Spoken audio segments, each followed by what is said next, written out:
Ngayong araw nga mga kumpay, andito tayo sa isang pinakasikat at pinakasulit na kainan dito sa Sual, Pangasinan. Ito ang Sual Fishport Restaurant. Kaya naman kung mahilig kayo sa seafood, fresh at budget friendly, then this is the perfect spot for you. So tara, samahan nyo ako mga kumpay. Pagpasok pa lang, mararamdaman mo na agad yung preskong hangin at yung vibe, parang nasa tabing dagat ka talaga. Ang chill ng ambience, perfect for family bonding, barkada, food trip at kahit date. Ang sarap dito mag-relax habang kumakain. Dito sa Sual Restaurant, ang isa sa pinaka-bestseller nila mga kumpay ay sinigang na isda, lechon kawali, at meron rin silang shrimp, crabs, tempura, at marami pang iba na fresh from the port. Kaya naman pag nagawi ka rito, naway matikman mo ang lutong bahay nila rito. And ang the best part, pwede kang magpaluto sa kanila ng gusto mong putahe. Grilled, fried, butter, sizzling, or sinigang, kaya swak na swak kahit anong trip mo. Pero bago yon, may umagaw ng pansin sa ating paningin. Heto, ang kanilang bagoong. Imagine, pagkaupo mo pa lang, talaga namang maglalaway ka na. And take note mga kaumpay, hindi masyadong malansa. Ang bango, legit.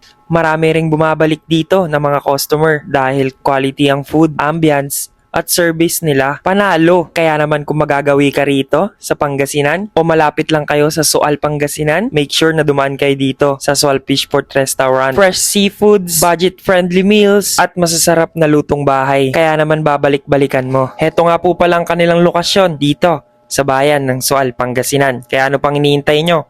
Arat na dito, umpay. So yun lang mga umpay. Don't forget to like, share, and follow. See you sa next vlog. Ay!